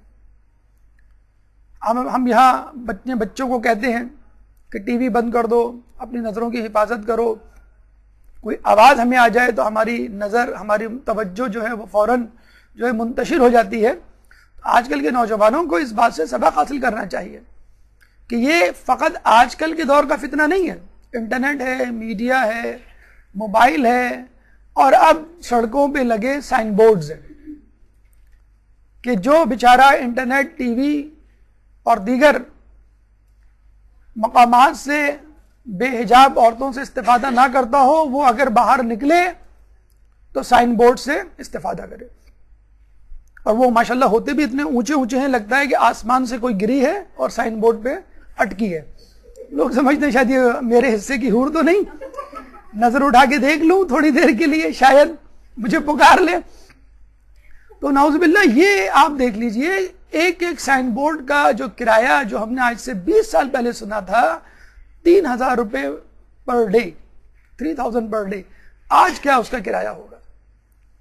تو ہمارے اعتراف میں بے حجابیت, فحاشیت عروج پر ہے کہ کسی طرح انسان کو اپنے رستے سے ہٹایا جائے. اور جو ہم سنتے ہیں نا کہ دجال جب آئے گا تو ایک ہاتھ میں بے حجاب عورتیں, دوسرے ہاتھ میں موسیقی کے آلات. یہ جو فتنے ہیں یہ اس وقت بھی موجود ہیں. اس وقت آپ دیکھ لیں پوری دنیا میں یہی 2 فتنے ہیں. ٹی وی سے آپ یہ 2 چیزیں نکال لیں, چاہے وہ چائے کا اشتہار ہو, چاہے وہ موبائل کا اشتہار ہو, چاہے وہ کسی چیز کا اشتہار ہو, یہ 2 چیزیں آپ نکال دیں تو رہ کیا جاتا ہے. پہلے لوگ جب ڈرامے آتے تھے تو دیکھتے تھے, جب وقفہ آتا تھا تو اٹھ کے چلے جاتے تھے. اب جب جو ہے ڈرامہ آتا ہے تو اٹھ کے چلے جاتے ہیں, اشتہار آتے ہیں تو بیٹھے رہتے ہیں. یہ مطلب لوگوں کا حال ہو گیا ہے. تو یہ حربے, پرانے حربے, آج کل کے حربے نہیں ہیں، اور آنے والے دور میں بھی یہی حربے ہوں گے، یہی 2 حربے ہوں گے کہ جن کو کیش کیا جائے گا۔ اب وہ زمانہ آ گیا ہے کہ ان بے حجاب عورتوں کو باقاعدہ سفیر بنایا جاتا ہے، ان کو بڑے بڑے کاموں میں نمائندگی دی جاتی ہے کہ آپ جو ہے غربت دور کریں، آپ جو ہے وہ جہالت دور کریں، آپ جو ہے لوگوں کے درمیان جو ہے وہ مصالحت کروائیں۔ تو یہ فتنہ پہلے بھی تھا، یہ آزمائش پہلے بھی تھی، آج بھی ہے اور آنے والے دور میں بھی ہوگی۔ اس کے لیے ہمیں پہلے سے تیار ہونا چاہیے۔ جب امام پر بادشاہ کا زور نہیں چلا تو امام کو اپنے دربار میں طلب کیا اور وہاں پہ ایک میوزیکل کنسرٹ منعقد کروایا۔ ابھی آپ کے یہاں انچولی میں کسی گراؤنڈ پہ میوزیکل کنسرٹ ہو جائے، کچھ نہ کچھ نہیں تو لوگ فقط دیکھنے کے لیے پہنچ جائیں، دیکھیں تو کون آیا ہے۔ تو اس زمانے کا جو مشہور سنگر تھا، پاپ سنگر تھا یا کلاسیکل سنگر تھا، مخارق نام تھا اس کا، اس کو بلایا، اس کو کہا کہ تم موسیقی بجاؤ۔ عورتیں پھر موسیقی، یعنی جو فسق و فجور کا ماحول ہو سکتا ہے وہ بادشاہ نے وہاں پہ روا رکھا۔ امام بیٹھے رہے، ان کی نظریں نیچی رہیں، اپنی عبادت میں مصروف رہے، اور ایک دفعہ جب بدتمیزی عروج پر ہو گئی، یعنی مامون اور وہ جو دیگر افراد ہیں جنہوں نے رکنے کا نام نہیں لیا، تو امام نے نظر اٹھا کے اس شخص یعنی مخارق کو کہا کہ اے بوڑھے شخص، بلکہ یہ کہا کہ اے بڑی داڑھی والے شخص۔ اس زمانے میں داڑھی رکھنا فیشن تھا، لوگ جو ہے داڑھی رکھ کے سارے کام کیا کرتے تھے۔ تو آج کل تو یہ ہوتا ہے کہ داڑھی والوں سے یہ توقع کی جاتی ہے کہ وہ گناہ نہ کریں، اس زمانے میں وہ ثقافت تھی۔ تو اے بڑی داڑھی والے شخص، کیا تجھے خوف خدا نہیں؟ یہ سنتے ہی مخارق کے ہاتھ سے تنبورا، جو اس زمانے کا گٹار ہوا کرتا تھا، وہ گر گیا اور ہمیشہ کے لیے اس کا حاج فالج زدہ ہو گیا۔ اب دیکھیے ہمارے امام میں یہ طاقت ہے کہ اگر پہلے سے فالج گرا ہو تو دعائے مشلول سکھا کر فالج صحیح کر دیں، دور کر دیں، ہاتھ صحیح کر دیں، اس کو دور کر دیں۔ اور یہ بھی طاقت ہے کہ ایک صحیح ہاتھ کو فالج زدہ بنا دیں۔ یہ ہے ہمارے ائمہ میں مشابہت، اولنا محمد و اوسطنا محمد و آخرنا محمد۔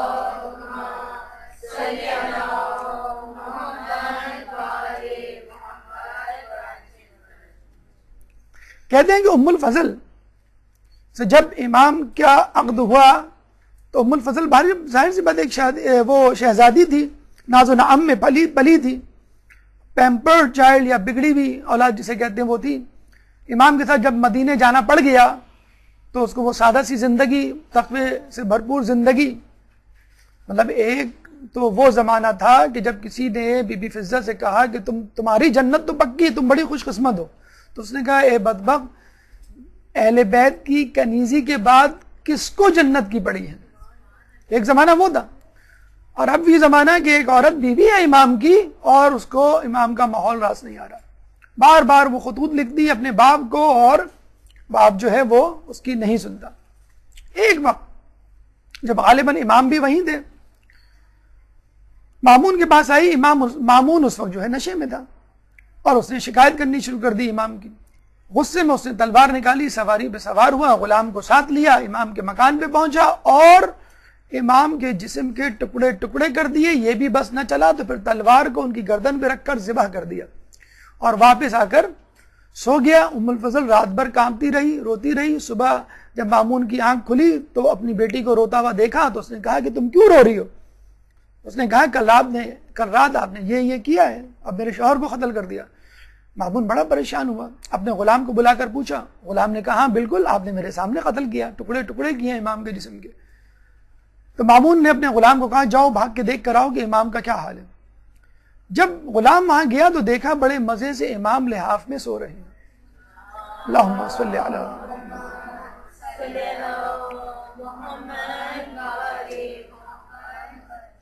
امام کو بیدار کیا کہ زندہ ہے یا نہیں، امام کو اٹھایا اور پھر مزید تصدیق کرنے کے لیے کہا کہ آپ کی قمیض میں لینا چاہتا ہوں تبرکن، کہ تاکہ اپنے ساتھ رکھوں، اپنے ساتھ مرنے کے بعد قبر میں لے جاؤں، کہ میرے لیے وسیلہ مغفرت بن جائے۔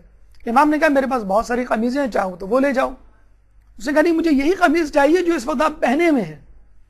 امام سمجھ گئے یہ چاہ کیا رہا ہے۔ امام نے قمیض اتار کے اس کو دی تو اس نے دیکھا کہ آپ کے جسم پہ ایک خراش تک نہ تھی. قمیض لے کر مامون کے پاس واپس آیا, کہنے لگا کہ امام تو زندہ صحیح سلامت ہے, جسم پر ایک خراش نہیں. تو مامون جو ہے اور چکرا گیا, اور اس نے اپنے ایک دوست کو بہت سارے تحفے تحائف درم و دینار دے کے بھیجا کہ جاؤ امام سے کہو کہ مجھے معاف کر دے. وہ دوست درباری امام کے پاس پہنچتا ہے اور کہتا ہے کہ آپ اس کو معاف کر دیں, اور وہ نشے میں تھا اور اس سے غلطی ہو گئی. اور پھر یہ کہا جاتا ہے کہ جب مامون کی امام سے ملاقات ہوئی تو مامون نے امام سے پوچھا وہ کیا وجہ تھی, کس سبب آپ کے بدن کو ایک گزند نہ پہنچی اور آپ زندہ سلامت رہے. تو امام نے ایک تعویذ نکال کے دکھایا کہ یہ وہ تعویذ ہے جو ہماری جدہ نے ہم کو دیا ہے, جو ہمارے پاس رہتا ہے, سوائے موت کے ہر قسم کی مصیبت سے ہم کو بچا سکتا ہے. حرز جواد کا تعویذ. جب مامون نے امام سے وہ تعویذ طلب کیا تو امام نے وہ تعویذ اس کو بھی دیا, اپنے قاتل کو, اپنے باپ کے قاتل کو وہ تعویذ کہ جو اس کی حفاظت کرے. یہ امام کی جود و سخا تھی کہ وہ جواد کہلائے. یہ امام کا جسے کہتے ہیں کہ اپنے دشمنوں سے برتاؤ تھا, کہ جو ہمیں بتلاتا ہے کہ ہم اپنے دشمنوں کیا دوستوں سے کیسے برتاؤ کریں. امام نے اپنے دشمنوں سے وہ برتاؤ کیا کہ جو اپنے ہم دوستوں سے نہیں کیا کرتے. یہ وہی اخلاق ہے کہ جو رسول اللہ صلی اللہ علیہ وآلہ وسلم نے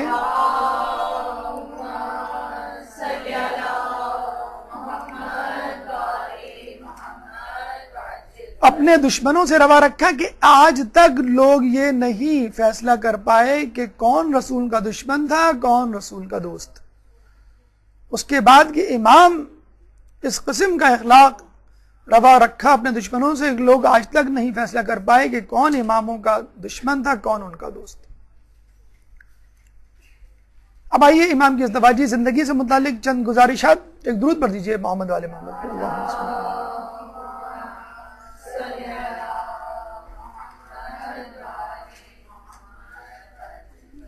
آپ کی پہلی بیوی ام الفضل, مامون کی چھوٹی بیٹی, 2003 سے 2018 تک اس نے مسلسل مامون کو آپ کے بارے میں شکایت نامے لکھے, اور جب مامون کا انتقال ہو گیا تو اس نے اپنے چچا معتصم کے بادشاہ بننے پر دوبارہ ان کو خطوط لکھنے شروع کیے. معتصم نے جو ہے امام کو بغداد طلب کر لیا اور قتل کی سازش کو انجام دیا.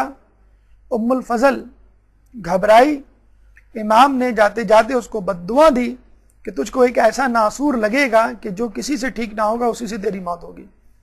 اور امام کی شہادت کے بعد ام الفضل کو ایک ایسی بیماری لگی کہ اس کا سارا پیسہ اس بیماری کے علاج پر خرچ ہو گیا, لیکن وہ اس بیماری سے کبھی صحت یاب نہ ہو سکی. آپ کی دوسری بیوی سمانہ مغربیہ, ان کا تعلق بھی مغرب سے تھا. امام کی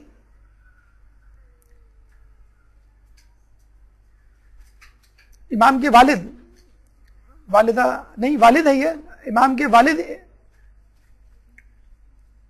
امام نقی امام کے صاحبزادے کہ جن سے اولاد چلی, اور یہ ان کی اولاد جدی رضوی سادات کہلاتی ہے. دوسرے صاحبزادے موسیٰ مبرقہ جن سے نسبی رضوی سادات نکلے, اور فاطمہ اور امامہ. اچھا, جیسے آپ کو شاید پہلے بھی بتایا ہو کہ امام تقی, امام نقی, امام حسن عسکری, ان تینوں کی اولادیں بھی رضوی کہلاتی ہیں. اصول ان کو تقوی, نقوی اور عسکری کہنا چاہیے. اور کچھ لوگ آپ کو نظر بھی آئیں گے جو اپنے آپ کو تقوی, نقوی یا عسکری کہتے ہیں, لیکن جو لوگ اپنے آپ کو رضوی کہتے ہیں در حقیقت وہ بھی تقوی, نقوی یا عسکری ہیں. لیکن چونکہ امام رضا اپنے زمانے میں بہت زیادہ مشہور تھے, اس لیے ان کی اولادوں نے, یعنی ان کے پوتوں اور پڑ پوتوں نے امام تقی, امام نقی اور اس کے بعد کے اماموں نے بھی اپنے امام کے اولادوں نے بھی اپنے آپ کو امام رضا سے منسوب کیا.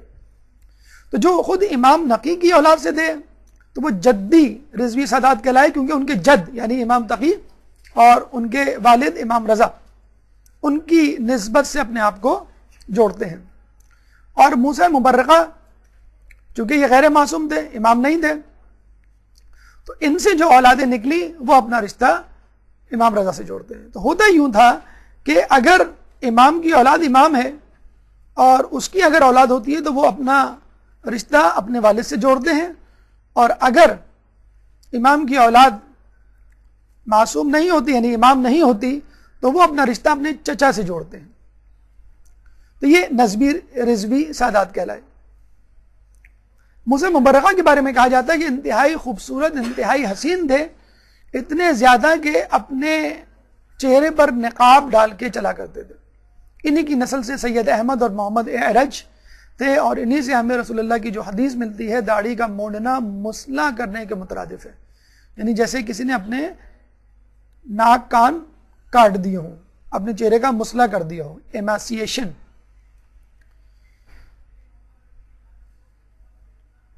تو یہ مثل حسن یوسف ہوا کرتے تھے اپنے زمانے میں. ان کے بارے میں ہمیں یہ بھی ملتا ہے کہ ایک دفعہ بادشاہ نے ان کو طلب کیا اور ان سے وہی شرارت کرنے کا فیصلہ کیا مامون نے کہ جو امام سے کیا تھا کہ ان کو موسیقی کی محفل میں بلایا جائے اور ان کو ناچ گانے سنوائے جائیں، ان کو بہکایا جائے، نعوذ باللہ. تو جب جانے لگے تو امام نے کہا کہ تم جا تو رہے ہو لیکن موسیقی کی محفل میں جانا تمہیں نصیب نہیں ہوگا، یعنی تمہیں یہ نوبت ہی نہیں آئے گی. تو ان کو کچھ اطمینان ہوا. جب وہ بغداد گئے تو مامون نے ان کو کہیں رکوایا اور اس دوران ہی مامون کا انتقال ہو گیا. تو وہ اس محفل میں جانے ہی سے جسے کہتے ہیں کہ بچ گئے. امام کی ایک اور بہن ہمیں ملتی ہیں حکیمہ خاتون، جن کی قبر مبارک سامرہ میں ہے اور جن کے بارے میں کہا جاتا ہے کہ انہوں نے امام زمانہ کی ولادت میں اہم کردار ادا کیا. اللہ صلی اللہ علیہ.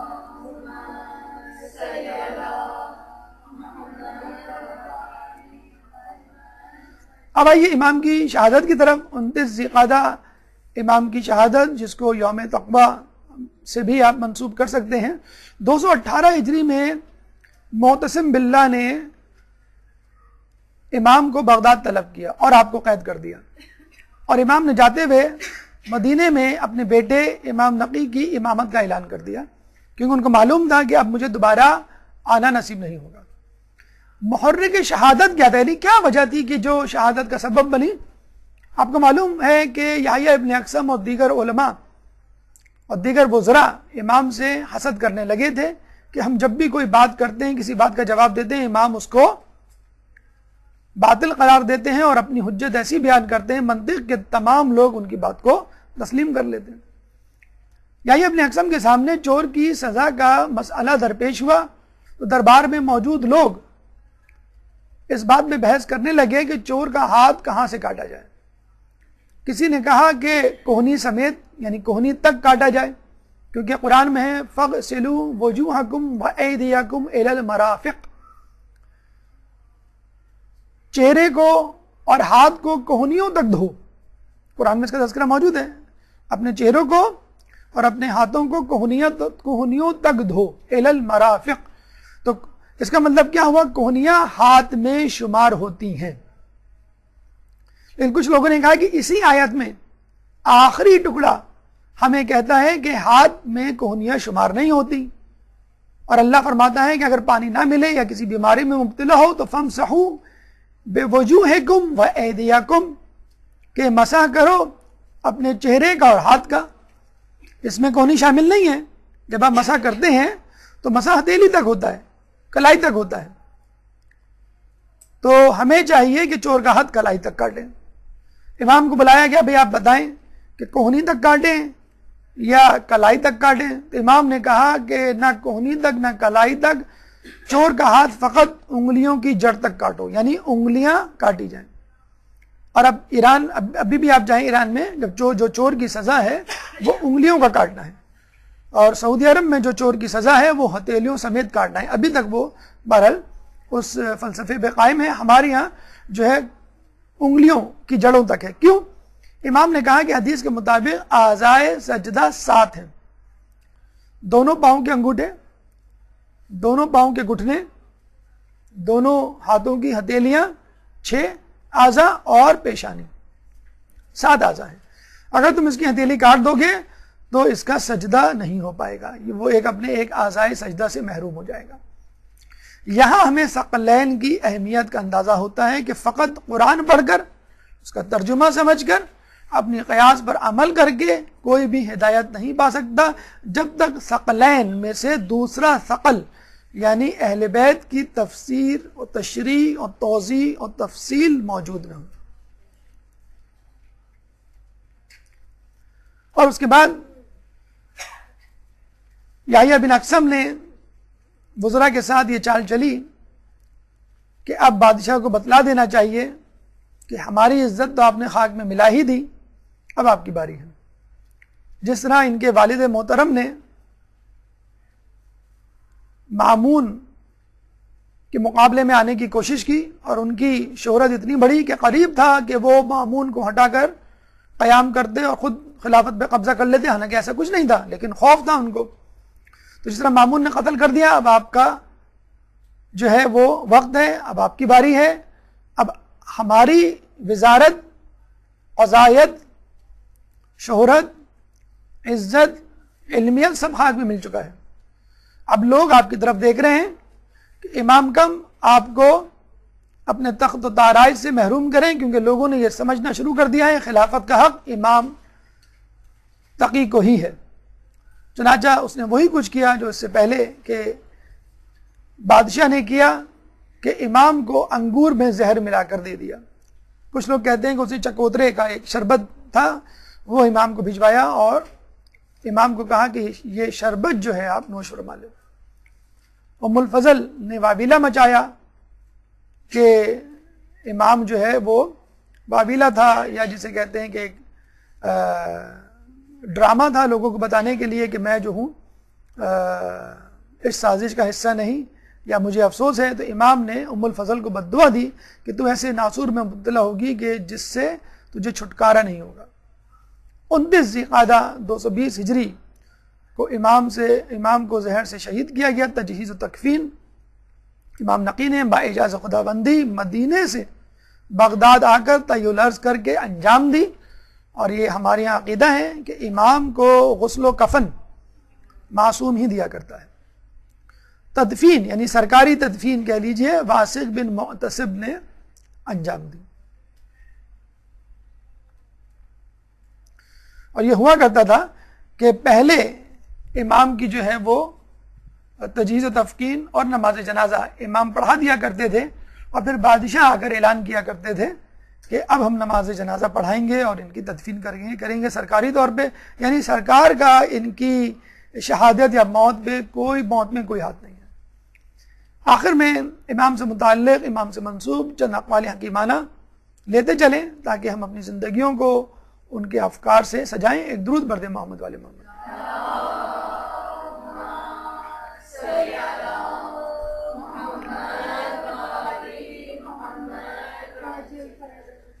امام فرماتے ہیں کہ مومن کی عزت اسی میں ہے کہ لوگوں سے بے نیاز رہے۔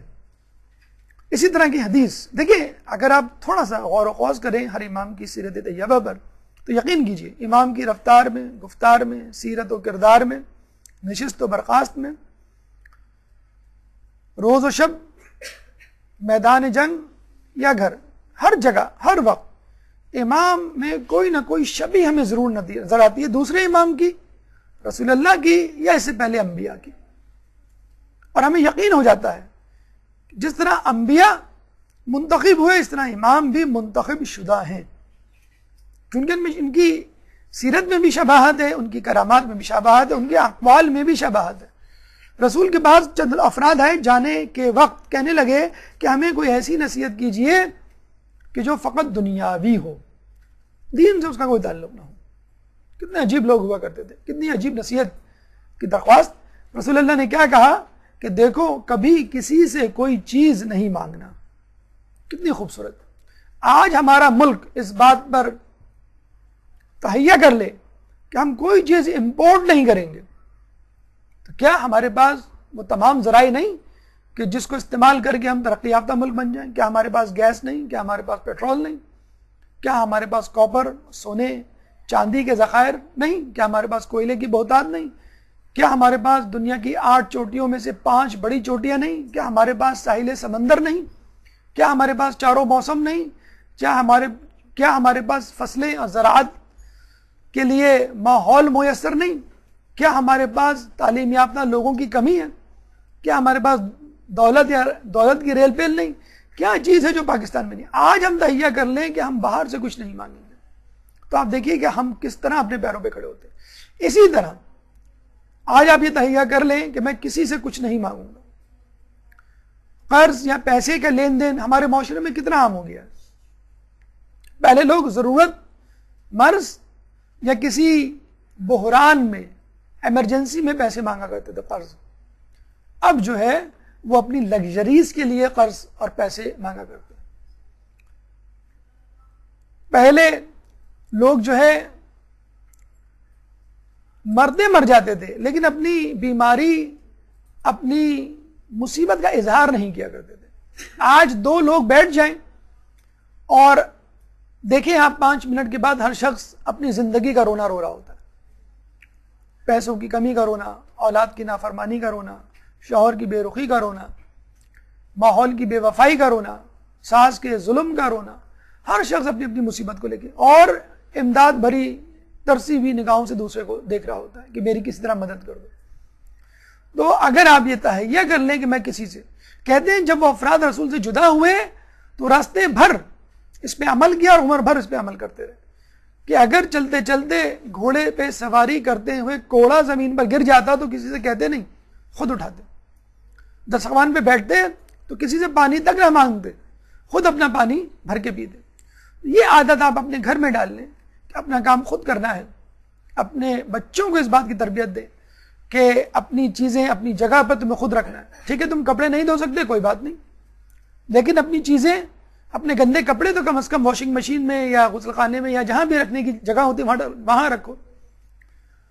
اپنی چیزیں، اپنی کتابیں، اپنی کاپیاں، اپنا اسکول بیگ، اپنا یونیفارم، پین، بکس، یہ تمام چیزیں اپنی جگہ پہ رکھنے کی عادت ڈالو۔ تم جھاڑو نہیں لگا سکتے، کوئی بات نہیں، اگر کوئی ریپر گر گیا ہو تمہارے ہاتھ سے تو کم از کم اس ریپر کو، چاکلیٹ کے ریپر کو یا بسکٹ کے ڈبے کو اٹھا کے تو کم از کم کسی ڈسٹ بن میں ڈالو۔ تو لوگوں کو خود کفالت کی عادت ڈلوائیں کہ وہ خود کسی سے نہ مانگے، نہ آپ خود کسی سے مانگے، ورنہ پھر آپ کی عادتیں آپ کے بچوں میں جائیں گی اور وہ زندگی بھر کسی نہ کسی طور پہ مقروض رہیں گے۔ ضروری نہیں کہ آدمی پیسے مانگے، آدمی کسی سے محبت، شفقت یا تسلی بھی مانگ سکتا ہے۔ تو اس سے بھی گریز کریں کہ اپنی مصیبت کو کسی کو بتائیں۔ مولا خود فرماتے ہیں کہ جس شخص پہ مصیبت پڑے وہ شخص سب سے پہلے، سب سے زیادہ روادار ہے کہ اس مصیبت کو برداشت کرے۔ اگر آپ کو کوئی بیماری ہے تو آپ یہ کیوں توقع کرتے ہیں کہ میرے ساتھ اس بیماری میں تمام لوگ شریک ہوں، لوگ میری تیمارداری کریں، میری عیادت کریں، ہر وقت میرے آگے پیچھے پڑیں، میری دوا لے کر کوئی آئے، میرے لیے اسپیشل پرہیز کے کوئی کھانے پکائے۔ کوشش کریں کہ اپنی بیماری کا بوجھ جتنا آپ خود اٹھا سکتے ہیں خود اٹھائیں۔ اگر آپ مدرسے میں پڑھ رہے ہیں تو کسی پہ احسان نہیں کر رہے کہ آپ یہ سوچیں گھر جا کے بھائی میں مدرسے میں پڑھ رہی ہوں، میرا ٹیسٹ ہونے والا ہے، کھانا جو ہے فلاں بھابھی پکائیں گی، یا بچوں کو جو نہلانے دلانے اور ہوم ورک کا کام ہے یہ کوئی اور کرے گا۔ نہیں، کام بھی آپ کو خود ہی کرنے ہیں اپنے گھر کے، اور مدرسے کا کام بھی۔ اپنا بوجھ خود ہی اٹھانا ہے۔ اگر کوئی اضافی بوجھ ہے تو اس اضافی بوجھ کی وجہ سے اپنے بوجھ کو کسی دوسرے پہ منتقل نہیں کرنا ہے۔ اگر آپ کو اہل بیت سے محبت ہے، اسلام سے محبت ہے، تو اس محبت کی قیمت ادا کیجیے۔ اب عمار یاسر مسجد نبوی کی تعمیر میں 2 اینٹیں اٹھا کے لاتے تھے، کمزور سے، دبلے پتلے سے عمار یاسر 2 اینٹیں، لوگ ایک ایک اینٹ اٹھاتے تھے۔ تو لوگوں نے کہا عمار یاسر تم 2 اینٹیں کیوں اٹھا رہے ہو؟ عمار یاسر نے کہا کہ ایک میرے حصے کی اور ایک رسول کے حصے کی۔ دیکھیے ایک اضافی بوجھ رسول سے محبت کا ادا کرنا ہے خود، کہ بس اپنے دل میں یہ رکھ لیا کہ ایک میری اینٹ ایک رسول کی۔ اگر آپ کو اہل بیت سے محبت ہے، اسلام سے محبت ہے، تو اس کی قیمت آپ خود ادا کیجئے، کسی اور سے نہ مانگیے۔ امام فرماتے ہیں کہ جس نے خدا کی راہ میں ایک دوست حاصل کر لیا گویا اس نے جنت میں ایک گھر حاصل کر لیا۔ دیکھیے فقط دوست حاصل کرنا کوئی کمال نہیں، خدا کی راہ میں ایک دوست حاصل کرنا یہ کمال ہے۔ خدا کی راہ میں دوست کون ہوتا ہے؟ جو خدا کی راہ میں چلنے کے لیے آپ کا ہم سفر ہو۔ رسول اللہ شادی کے دوسرے دن جب بی بی کے گھر میں آتے ہیں تو مولا سے پوچھتے ہیں تم نے فاطمہ کو کیسا پایا؟ تو مولا کیا جواب دیتے ہیں؟ خدا کی اطاعت میں بہترین معاون۔ یہ ہے بہترین بیوی، یہ ہے بہترین شوہر، یہ ہے بہترین دوست جو خدا کی اطاعت میں آپ کا معاون بنے۔ کیسے؟ آپ کو اپنی برائیاں دکھائے، آپ کو نصیحت کرے، آپ کو مشورہ دے، امر بالمعروف و نہی عن المنکر کرے، نیکیوں کی طرف ترغیب دے اور برائیوں سے آپ کو بچائے۔ امام فرماتے ہیں جس نے خواہشات کا اتباع کیا اس نے دشمن کی تمنا پوری کر دی۔ ایک اور جگہ ہمیں ملتا ہے دشمن سے بہترین انتقام اپنی نیکیوں میں اضافہ کر کے کرو، یہ ہے انتقام۔ آپ کہتے ہیں نا کہ بغیر شیعہ افراد جو ہیں ہمارے دشمن ہیں، امام بارگاہوں پہ حملے ہو رہے ہیں، ٹارگٹ کلنگز ہو رہی ہیں، ہم سے نفرت کا اظہار کیا جا رہا ہے۔ اب آپ کیا اس کے بدلے میں آپ بھی ٹارگٹ کلنگ کریں گے؟ آپ بھی بم کے دھماکے کریں گے؟ آپ بھی کیا نفرت کے ساتھ؟ جنہیں آپ اپنی نیکیوں میں اضافہ کریں، آپ اپنے حجاب کو مضبوط بنائیں، آپ داڑھی رکھیں، آپ نمازوں کا اہتمام کریں، آپ روزے رکھیں، خوش اخلاقی کا مظاہرہ کریں، آپ جو ہے گناہوں کو ترک کریں اور اچھے انسان بنیں کہ لوگ کہیں کہ تم کس کے ماننے والے ہو، تمہارا مذہب کیا ہے، وہ کون سی طاقت ہے جو تمہیں صراط مستقیم پر قائم رکھی ہوئی ہے۔ تو یہ صفات پیدا کر کے آپ اپنے لیے جنت کی راہ بھی ہموار کریں گے اور اپنے دشمن سے بھی انتقام لیں گے اور اس کی تمنا ادھوری رہ جائے گی، یعنی آپ کو نیست و نابود کرنے والی۔ اور ویسے بھی خواہشات کا ارتکاب کرنے والا لغزشوں سے محفوظ نہیں رہ سکتا۔ دیکھیں خواہشات جائز بھی ہوتی ہیں، ناجائز بھی ہوتی ہیں۔ مثلا آپ کو اچھا کھانے کی جو ہے خواہش ہے، اچھے کپڑے کی خواہش ہے، اچھے گھر کی خواہش ہے، اچھی سواری کی خواہش ہے، اچھی چیزوں کا حامل ہونا، ان کی خواہش کرنا کوئی بری بات نہیں، لیکن ہر خواہش کے پیچھے بھاگنا یہ انسان کو اندھا کر دیتا ہے۔ پیسے کی دوڑ، مادیت پرستی کی دوڑ، گھر میں بہترین فرنیچر، پردے، کارپیٹ، ٹی وی، کمپیوٹر، آسائش زندگی سے گھر کو بھر دینے کی بھوک انسان کو پاگل کر دیتی ہے، اندھا کر دیتی ہے۔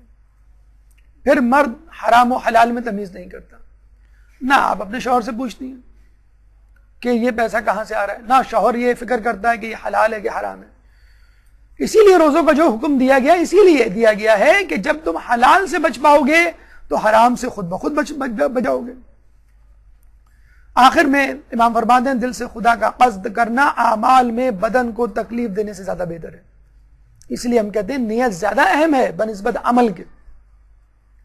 اگر نیت اچھی ہوگی، عمل میں کوئی نقص ہے تو وہ معاف کر دیا جائے گا، لیکن عمل میں نقص ہے، عمل بہت خوب ہے، نیت ہی نہیں ہے آپ کی اس کام کو کرنے کی، تو پھر وہ عمل قبول نہیں ہوگا۔ یہ گفتگو امام کے حوالے سے اپنے اختتام کو پہنچی۔ اگر امام سے متعلق اس گفتگو سے موضوع سے متعلق آپ کے ذہن میں کوئی سوال ہے تو آپ کر سکتے ہیں۔ قبل از سوالات بھرپور صلوات۔ اللجن اللجن اللجن اللجن یا مولا اللجن اللجن اللجن اللجن اللجن اللجن اللجن یا صاحب الزمان اللجن